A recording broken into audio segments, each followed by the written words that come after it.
Olá, pessoal, tudo bem? Nós vamos começar aqui a disciplina de concreto, né? Começando hoje pela apresentação do plano de ensino.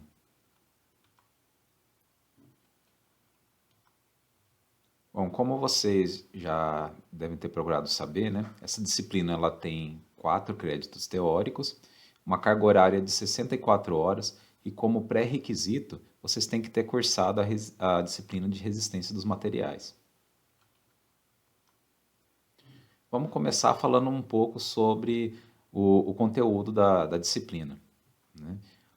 O primeiro capítulo é um capítulo um pouco mais teórico que vai falar sobre o histórico do concreto armado no mundo, né? Das primeiras obras, como que surgiu o cimento Portland, né? Então a gente vai abordar um pouco do aspecto histórico para a gente entender de onde surgiu o concreto armado, né? E como que ele se desenvolveu até se tornar o que ele é nos dias atuais. Depois, no segundo módulo, a gente vai falar sobre as propriedades do concreto e dos aços utilizados como armadura. Então, aqui nesse capítulo, a gente vai fazer uma breve revisão daquilo que a gente via lá em materiais de construção, né? A gente vai entender como se dá essa interação entre o cimento, entre a areia, entre a brita, né? E depois adicionando também as barras de aço, né? Formando então esse material composto, que é o concreto simples, mais armadura, formando o concreto armado. No terceiro módulo, a gente vai continuar abordando um módulo ainda muito teórico, né? Onde a gente vai falar da ação conjunta do aço e do concreto. Então, se a gente parar para pensar, o aço e o concreto são materiais muito diferentes, né? Mas quando a gente trabalha uma peça estrutural de concreto armado, os dois se comportam como um só. E por que que isso acontece, né? A gente vai abordar nesse capítulo, vai entender como esses dois materiais trabalham como se fossem um único material, né? E adiantando um pouco o assunto aqui, isso acontece principalmente por conta da aderência, né? Mas a gente vai ver de forma mais detalhada lá no terceiro módulo. Então, esses 3 primeiros módulos são módulos mais teóricos, certo? A gente não vai ver nada de cálculo nesses primeiros capítulos, mas eles são importantíssimos para a gente poder entender essa parte de resolução de exercícios, né, exercícios de cálculo, mais lá à frente. Então, toda disciplina ela está muito toda disciplina ela está muito relacionada, todos os conteúdos da disciplina estão muito relacionados, né? Então você não consegue aprender os problemas a resolução dos problemas de cálculo sem aprender a parte teórica, certo? As nossas avaliações elas vão ser baseadas muito mais em resolução de exercícios, onde vocês vão ter que calcular, resolver um problema de dimensionamento ou resolver algum problema de cálculo de resistência, né? Então sempre problema de cálculo, mas assim como acontecia lá em resistência e em mecânica, né? Aliás, aqui em concreto isso acontece até um pouco mais. Você não consegue resolver nenhum problema de cálculo sem ter um bom embasamento teórico, certo? Vocês vão perceber que quando vocês estiverem fazendo a resolução de um exercício, estiverem calculando, pensando na resolução de um problema, vocês vão ter que adotar por um coeficiente ou outro. E como que vocês vão escolher o coeficiente correto? Vocês só vão conseguir escolher o coeficiente correto se vocês tiverem um bom embasamento teórico, tá? Então procurem nunca deixar de lado esse embasamento teórico também.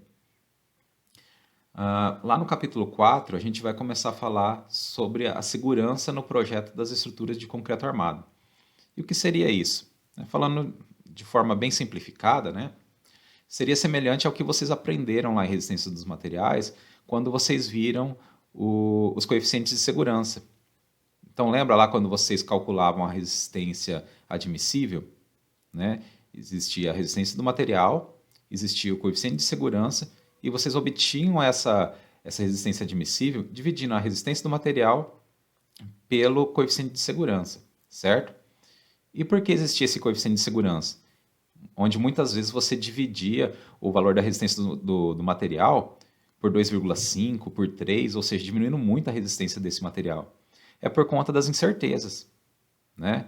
Então, você está fazendo o seu projeto aqui, mas você não sabe como que essa estrutura vai ser executada. Você não sabe se o concreto ele vai estar em condições ideais de temperatura, né? Você não sabe os eventuais erros de execução que podem acontecer, certo? Você não sabe exatamente qual carregamento que vai atuar. Então, por conta disso, existem os coeficientes de segurança. Aqui, nas estruturas de concreto armado, isso não é diferente. Porém, a gente vai dividir as incertezas em dois coeficientes diferentes, certo? Todas as incertezas relacionadas à aplicação das ações, ou seja, por exemplo, quando eu estou fazendo um projeto e eu tenho que calcular a solicitação, eu vou admitir um certo valor. Normalmente esse valor ele é baseado por alguma norma como a NBR 6120, né? Que é a norma que traz as cargas para projeto de estruturas. Porém, eu não tenho certeza se aquele valor vai ser o valor que vai ocorrer na prática, certo? Então aí nasce minha primeira incerteza quanto à atuação das ações, por exemplo. Então aí a gente vai ter, para poder levar em consideração essas incertezas, a gente vai ter o coeficiente de segurança relacionado às ações. Porém, existem outras incertezas relacionadas às resistências, né? Por exemplo, quanto à execução. Então, eu estou projetando uma peça de concreto armado para ter uma resistência X, mas problemas podem acontecer durante a execução. Então, por conta disso, eu tenho que ter um coeficiente de segurança também relacionado à resistência. Então, o que acontece de diferente aqui é que a gente não somente vai minorar as resistências, né, dividindo a resistência por um coeficiente de segurança, né, como também a gente vai majorar, ou seja, vai aumentar o valor da solicitação, para levar em consideração as incertezas relacionadas às ações, certo? Então, lá em resistência dos materiais, a gente pegava a resistência do material e dividia por um coeficiente de segurança e todas as incertezas estavam consideradas ali, certo? Por isso que a gente tinha um coeficiente bastante alto. Aqui, além da gente dividir o valor da nossa resistência por um coeficiente de segurança, a gente vai multiplicar o valor da nossa ação por um outro tipo de coeficiente de segurança relacionado às ações, certo? Então, a gente está dividindo as incertezas entre incerteza relacionada às ações e incerteza relacionada às resistências. E por conta disso, os coeficientes de segurança que a gente vai trabalhar aqui são bem menores. Normalmente, esse coeficiente de segurança é igual a 1,4, certo? Depois a gente vai entrar no capítulo onde a gente vai ver estado limite último por solicitações normais, né? Então, nesse capítulo, a gente vai ver como que acontece, por exemplo, a ruptura de uma viga por conta de uma solicitação normal, né? E quando a gente fala de solicitação normal, a gente lembra principalmente, né, de compressão e de tração, certo? Mas quando a gente trabalha com estruturas, a gente pode entender também como solicitação normal as solicitações devido à flexão, certo? Porque quando eu tenho flexão, o que vai acontecer? Imagina uma viga fletida. Eu vou ter tração, uma viga fletida, né, com um momento positivo. Eu vou ter tração embaixo e vou ter compressão em cima, né? Então, essas tensões que surgem no interior da minha peça, elas são tensões normais, né? E eu vou fazer o dimensionamento justamente em função dessas tensões, certo? Então, ó, a partir do quarto módulo, a gente começa a entrar já na parte de cálculo, né? Onde a gente vai começar a aprender os procedimentos para início do meu projeto. Lá no capítulo 6, a gente vai começar o estudo de vigas, né? E quando a gente estuda uma peça estrutural, a gente tem dois tipos de problema possível. O problema de dimensionamento e o problema de determinação de resistência, certo? E o que seria um e o que seria outro? O problema de dimensionamento é o mais comum. Então, imagina que você tem um projeto, né? Normalmente é um projeto de arquitetura. Então, você vai fazer o cálculo das solicitações, né? Você vai aplicar lá as condições de segurança no projeto, né? levando em consideração a norma pertinente. Isso depende do tipo de estrutura, essa norma depende do tipo de estrutura que você está trabalhando, né? Você vai chegar numa solicitação, vai calcular os esforços internos, né? Esforço cortante, esforço de momento, assim como vocês aprenderam lá em mecânica geral.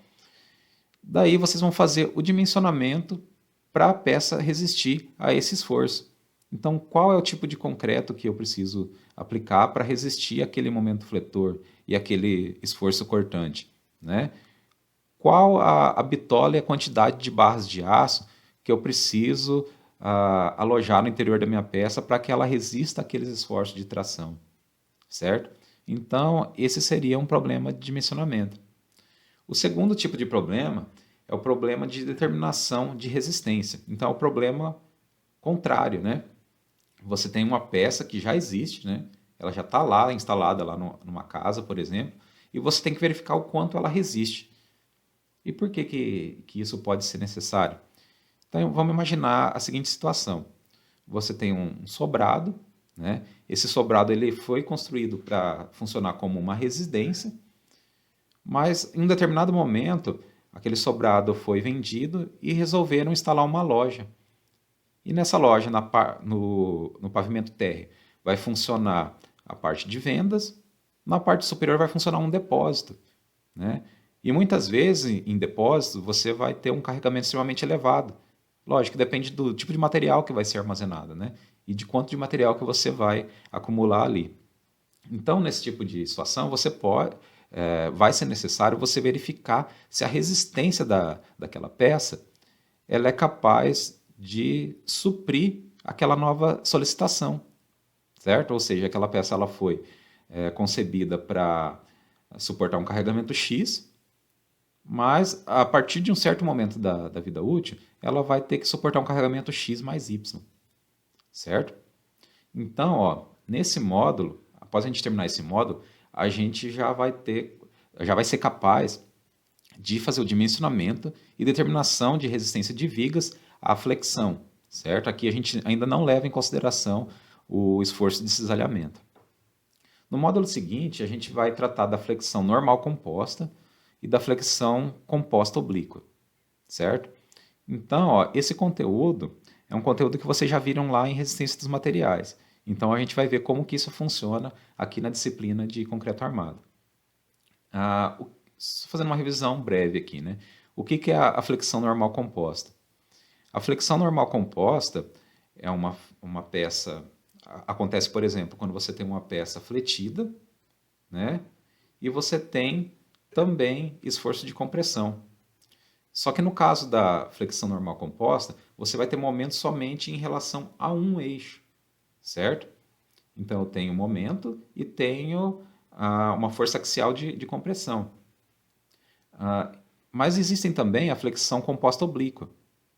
Na flexão composta oblíqua, você tem compressão, você tem momento em relação a um eixo, que a gente pode chamar de eixo X, e você tem também momento em relação ao outro eixo, que a gente pode chamar aqui de eixo Y, certo?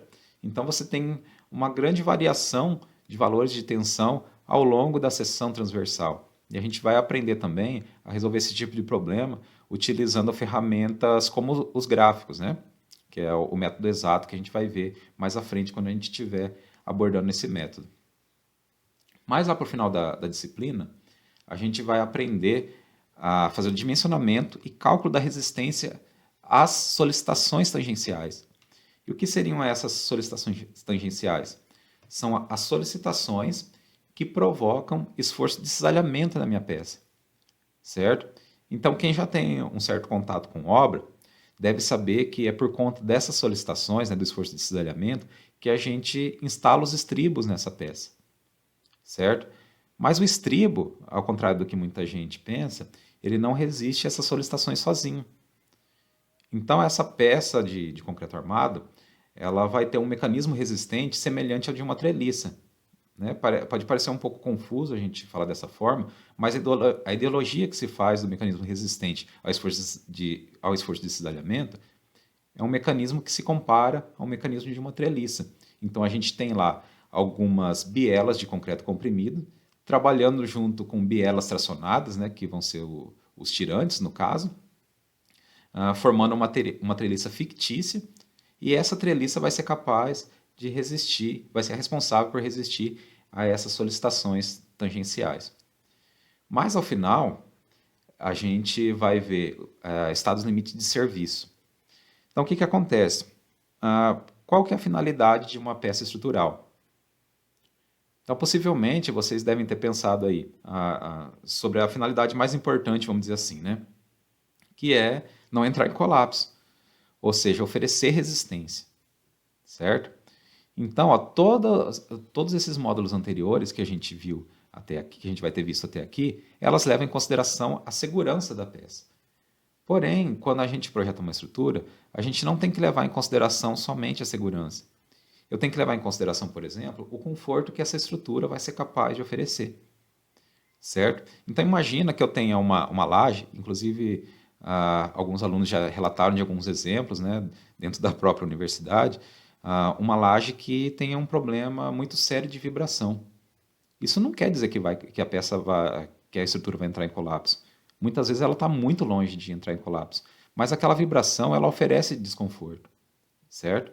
Uma outra situação muito comum e que as pessoas confundem com um problema de resistência insuficiente, mas muitas vezes não é o deslocamento excessivo da peça. Então imagina uma viga, né, onde você consiga perceber, né, sem você utilizar ferramenta nenhuma de medição, que ela sofreu um grande deslocamento, certo?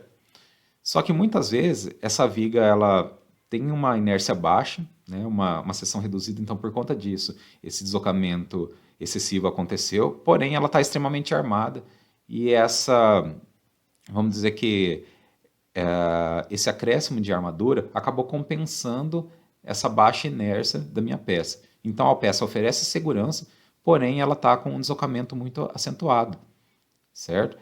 Mas o que acontece? Essa peça ela vai te passar muita insegurança, né? Uma sensação de insegurança, aliás. Então, ela vai oferecer desconforto por conta disso. Então, essas são algumas dos critérios que a gente leva em consideração quando a gente trabalha com estado limite de serviço. Então, sempre que a gente estiver falando de verificação relacionada à segurança, a gente está falando de estado limite último, certo? Conforme a gente viu aqui. E quando a gente fala de verificações relacionadas ao conforto do usuário, a gente fala de estado limite de serviço. Mas, ao final, eu pretendo abordar com vocês o dimensionamento e cálculo de resistência de pilares de concreto armado. Isso aqui seria um bônus, vamos dizer assim, tá? Até porque no curso de engenharia de transporte a gente tem somente concreto 1. Né? Esse conteúdo é um conteúdo mais relacionado à disciplina de concreto 2. Mas para a gente poder ter um conhecimento mais aprofundado, um conhecimento mais completo em relação à aplicação de projeto, né? Se o tempo permitir, eu pretendo também ministrar esse módulo aqui com vocês, certo? Vamos ver como que as coisas vão se desenvolver até lá. Bom, agora vamos falar sobre os procedimentos de ensino, né? Então, as aulas elas vão ser gravadas, né? E vão ser disponibilizadas para vocês em 2 dias diferentes da semana. Então, é importante que vocês não deixem esse conteúdo acumular, tentem resolver os exercícios, estudem a parte teórica, complementem com o material que eu vou passar para vocês na bibliografia. Alguns deles eu vou disponibilizar de forma gratuita. Aliás, algumas apostilas, né, que nem aparecem ali na bibliografia, mas eu vou disponibilizar para vocês de forma gratuita, certo? A gente vai ter alguns canais para esclarecimento de dúvida. A gente pode utilizar o AVA, né, para poder esclarecer essas dúvidas, e também utilizar o grupo de WhatsApp, né, o grupo que a gente está participando junto.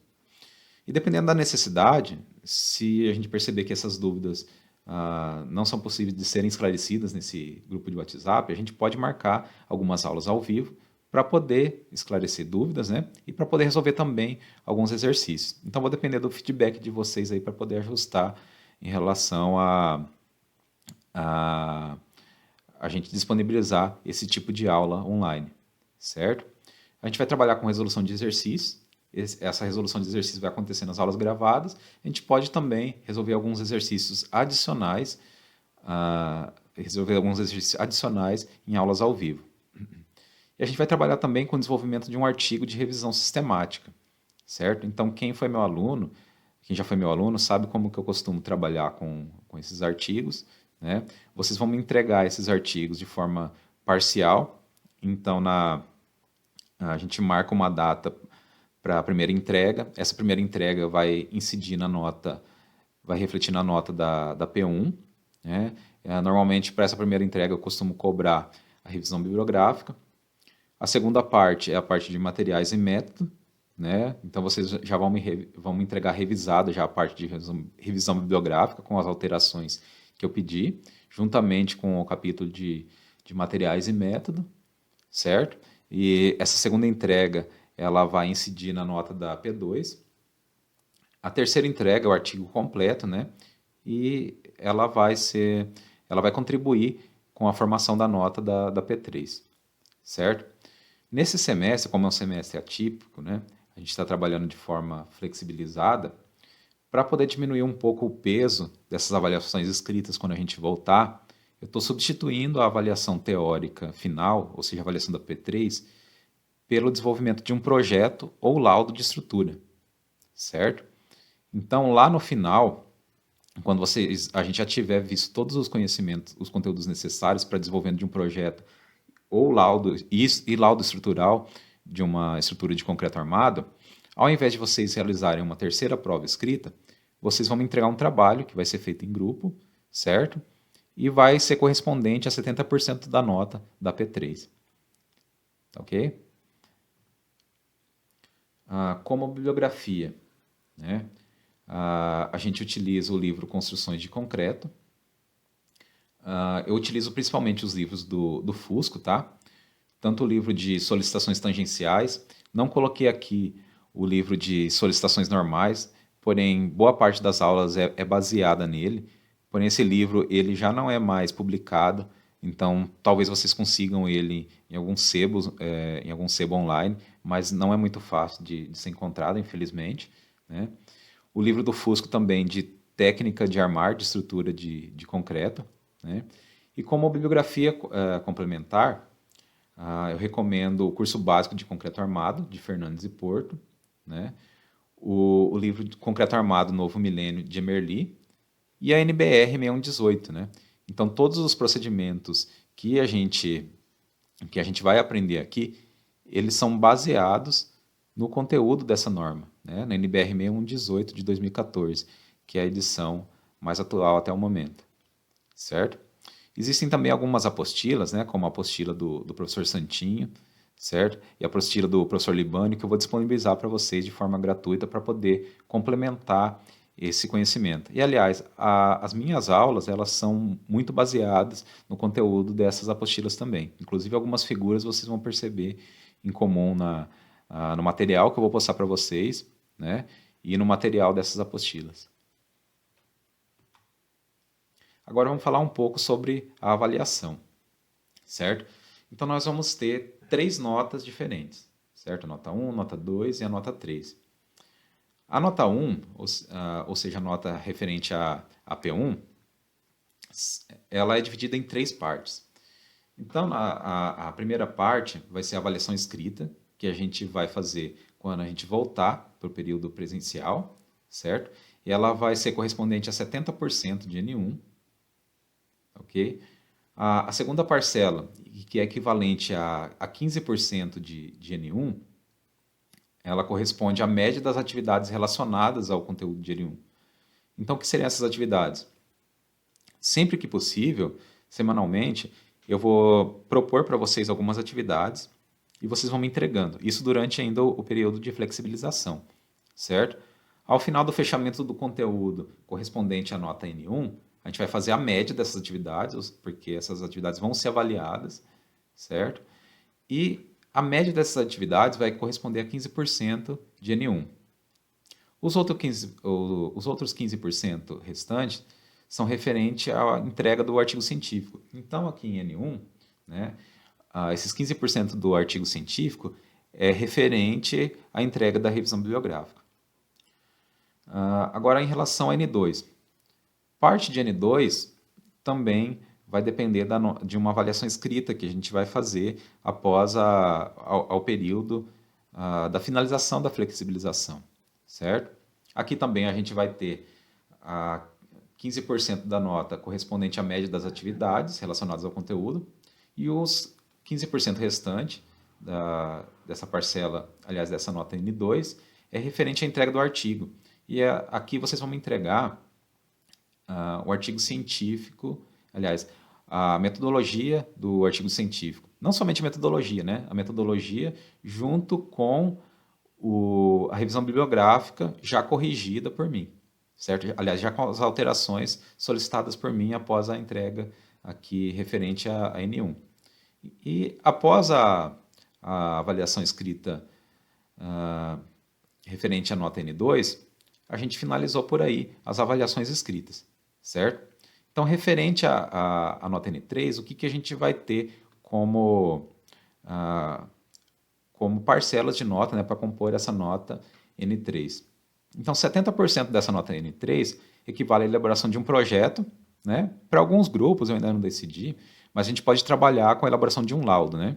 Então, conforme a gente vinha falando, né, você pode ter o problema de dimensionamento, que é onde você faz o projeto, ou você pode ter o problema de verificação de resistência. Quando você é contratado para resolver um problema de verificação de resistência, você está fazendo um laudo. Então, a gente pode trabalhar com um ou com o outro, né? Vamos ver como que fica melhor quando a gente chegar nessa etapa da disciplina. Então, esse projeto, a gente já vai começar a trabalhar ele durante o período de flexibilização. Assim que a gente já tiver visto o conteúdo necessário para poder dar início, a gente vai começar a trabalhar esse projeto. Então, eu preciso que vocês se unam em grupos, certo? Grupos de 3 pessoas. Esse grupo vai ser o mesmo, tanto para o artigo científico, quanto para a elaboração do projeto, certo? E para a próxima aula, aliás, já para a semana seguinte, eu preciso que vocês me passem um tema para o artigo de vocês, né? A única coisa que eu peço é que ele seja relacionado à estrutura de concreto armado, certo? Então vai ser bem aberto, vai ficar a critério de vocês mesmo a escolha desse título, né? E o que eu preciso, por enquanto, é somente da definição de um título provisório para o artigo de vocês e dos componentes do grupo. Então, nessa primeira semana, né, a nossa primeira aula vai ser a apresentação do plano de ensino, né, que vocês estão assistindo agora. A segunda aula eu vou deixar como horário livre para vocês poderem se reunir e formar esses grupos. Aliás, se reunir de forma não presencial, né? E para finalizar aqui a nota da P3, né, de N3, o que a gente vai ter? A gente vai ter a média das atividades relacionadas, assim como acontece para N1 e para N2, né? E a gente vai ter a entrega final do artigo científico, correspondente a 15% de N3. E para cálculo da média final, a gente vai somar N1 com N2 com N3 e dividir por 3. Então, esse vai ser o valor da minha média final. Então, os critérios de avaliação, como que eles vão ser trabalhados, né? Se a média final parcial for maior ou igual a 7, o aluno já está previamente aprovado sem PF. Se essa média final for menor do que 7, e o aluno tiver uma média final superior a 3, esse aluno está de PF, certo? Então, como que é trabalhada essa nota aliás, como que fica a situação do aluno que fica de prova final? Após a elaboração a execução da prova final, o que a gente vai fazer? A gente vai somar essa média final parcial com a média da PF e dividir por 2. Com a média da PF não, com a nota da PF e dividir por 2. Então, se o aluno conseguir aqui uma média de prova final maior ou igual a 5, o aluno está aprovado. Caso contrário, o aluno estará reprovado. Bom, pessoal, então por hoje é isso, né? Essa aula está sendo postada, essa aula vai estar sendo postada e eu vou deixar para vocês assistirem a esse conteúdo, né? Me procurarem para poder tirar dúvidas em relação, por enquanto, somente em relação ao desenvolvimento da disciplina, né? Já que nenhum conteúdo ainda foi dado, certo? E é importante que haja, então, essa participação, né, esse esforço mútuo, tanto da minha parte quanto da parte de vocês, para a gente conseguir ter sucesso nessa nova experiência, né? Acredito que está sendo uma experiência, aliás, está sendo uma experiência nova para vocês, mas da mesma forma está sendo uma experiência nova também para os professores. Tá ok? Até mais.